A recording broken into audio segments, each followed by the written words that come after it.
Hello my fellow Kenyans, I'm Gakonga the coach and the pioneer of Vision Total Football Kenya. Habari zenu wa Kenya wenzangu. Jameni, msisahau kusubscribe. Yeah, before we dive into our topic of today, please remember to subscribe. Subscribe to this channel, my channel, Vision Total Football Kenya. Remember to subscribe. Tuko pamoja. Now, let us start our conversation. I want to kickstart today by talking about the poverty within our football. Yeah, it is something that we cannot ignore. Our football is on a deathbed. That is something we must agree, Wakenya wenzangu. And I want to start by telling you something about 2012. 2012, Kenya Brewery sponsored Kenya Premier League. Yeah, they sponsored the title. Yeah, the name. So our Kenya Premier League used to be called Tusker Premier League. Wakenya wenzangu, I'm sure you all know about this.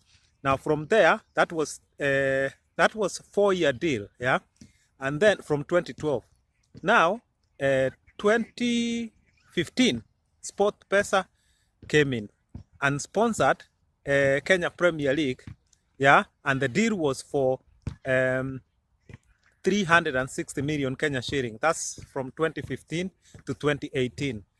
When the deal ended, yeah, Sport Pesa left the deal, yeah. They did not want to sponsor Kenya Premier League anymore. As you know, there were a lot of issues regarding the taxation because the government wanted to put the tax up.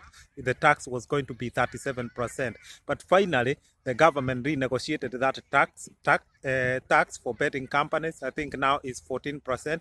So, so somewhere June last year, 2018, Sport Pesa came back and renewed the deal. But the new deal that the Kenya Premier League is on, the title sponsorship deal, yeah, is for 259 million Kenya shilling. That's for 3 years. If you divide that, yeah, by three years, you are going to see that it is roughly about 65 million Kenya shilling per year wa Kenya wenzangu for our Kenya Premier League. 18 clubs. Now it is not even 16 because you know 2 clubs got added. So now it's 18 clubs and the deal is that 65 million wa Kenya wenzangu for a year. If you divide that, you are going to find out that each club is receiving 4 million Kenya shilling a year. What can a club in Kenya Premier League do with 14 million shilling per year wa Kenya wenzangu? And don't forget, yeah, the last deal before this, yeah, it was 90 million per year. So that means our football value is going down, not just the Kenya Premier League. And this is why I'm saying our football is on a deathbed. Kenya Premier League, there is no money. They are suffering. No sponsor want to get involved. Right now, they don't have a broadcasting sponsor, wa Kenya wenzangu. And that is normally the biggest deal that a Premier League in any country, yeah, TV all over the world, they are fighting to sponsor this broadcasting deal. But yet Kenya Premier League cannot find a sponsor wa Kenya wenzangu. Since Super Sport left, up to today, they don't have a TV broadcasting deal wa Kenya wenzangu. It is so sad, yeah. And I can tell you now, the deal that English Premier League, the 20 clubs, the deal that they are on right now is 1.5 trillion Kenya shilling wa Kenya wenzangu for 3 years, meaning that the 20 clubs are receiving 450 billion per year wa Kenya wenzangu. On the other side, Kenya Premier League has no sponsor. No one want to sponsor them. And I have been talking about it, that Kenya Premier League has to reinvent itself. And Kenyan football has to change. This is why I came up with Vision Total Football Kenya, the vision that I have been building for the last 9 years. It is ready wa Kenya wenzangu. This 2019, we are going to liberate our football. Football revolution is on course wa Kenya wenzangu. Now, wa Kenya wenzangu, let me talk about our women football. You know, our girls are complaining, started, yeah, from July, yeah, when they played the Sekafa. Yeah, Sekafa tournament, July, and they were promised 85,000 each after completing that tournament. Wakenya wenzangu, this story has been told by media so many times. Wakenya wenzangu, from July last year, they were only given 500 Kenya shilling ticket to go home, and they were never paid.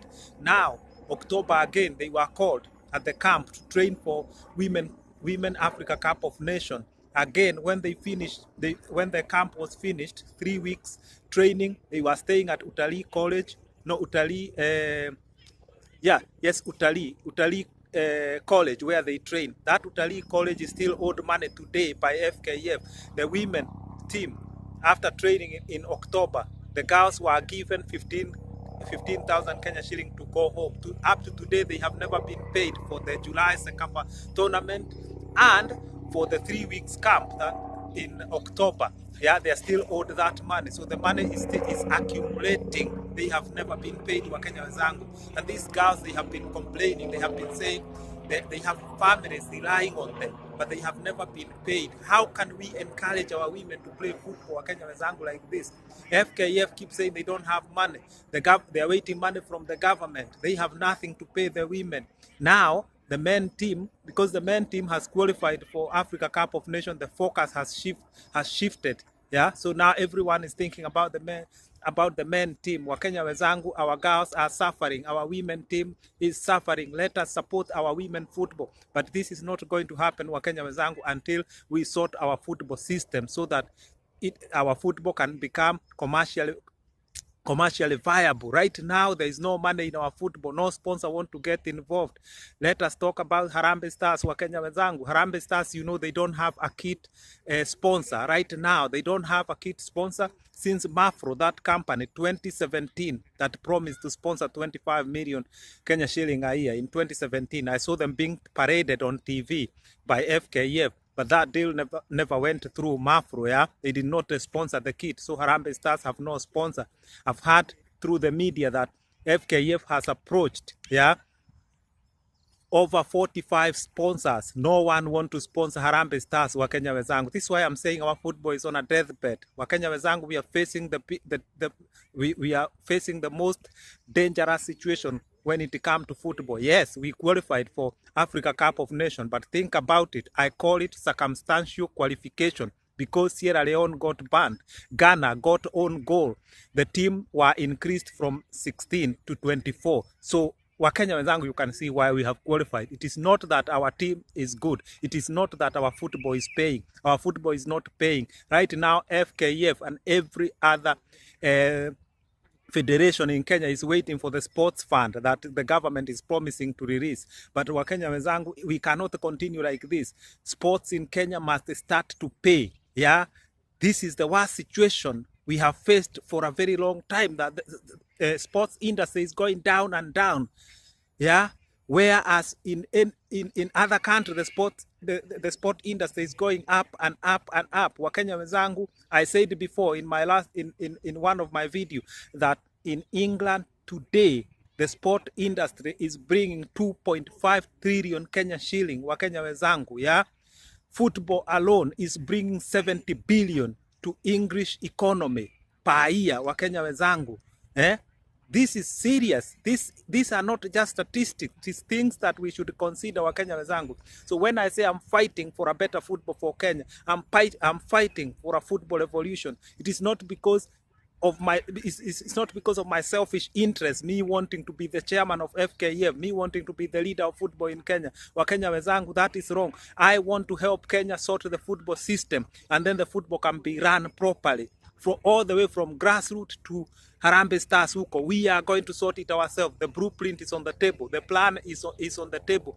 What I'm seeking is support from every Kenyan politician, Wakenya wowote, mkulima, police, wherever you are. Please support me. This is for ourselves. It's for our future generation. It's for our children. Our football is a multi-billion industry, but it must change, Wakenya wenzangu. Vision Total Football Kenya is the way forward, Wakenya wenzangu. I require support from all of you. Wakenya wenzangu, support me. Bega kwa bega, nisaidieni tuokoe mpira wetu, tuokoe futa wetu, vijana wetu wafaidike. Nimesema makazi tutaunda in 1 year through our football. 4 year, 1, 2, 3, 4 year maximum, we can create 50,000 jobs for referees in our country. The jobs are there, Wakenya wenzangu, but we need to liberate our football. We need to be innovative. economic structures have changed around the world. We keep saying to our youth, ukulima, ukulima, ukulima. If we look around the world, which country do you know that has flourished just because of ukulima? Our service industry, our sports industry, that is the secret. Let us start by liberating football so that we can have our youths playing football across the country, and not just playing the kids, the football. So much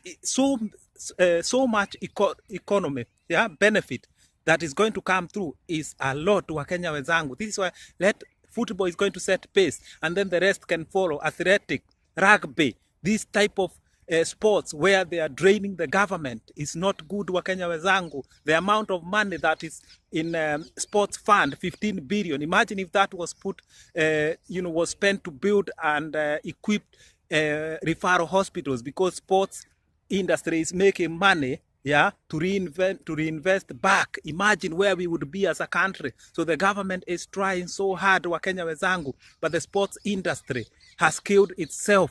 We must, people who understand what they are talking about, must get involved and liberate our sport. But Wakenya wenzangu, my concern for today is football. Nisaidieni Wakenya wenzangu tuokoe mpira wetu. Ni lazima tutauokoa Wakenya wenzangu. We are heading nowhere. Our football is on a deathbed. Wakenya wenzangu, once again, remember to subscribe. I want you to leave you in peace. I'm gone. I'm Gakonga, the coach and the pioneer of Vision Total Football Kenya. A luta continua. The battle goes on. The struggle for our football. But we are going to emerge victorious. A luta continua. I leave you in peace. Now, I'm gone.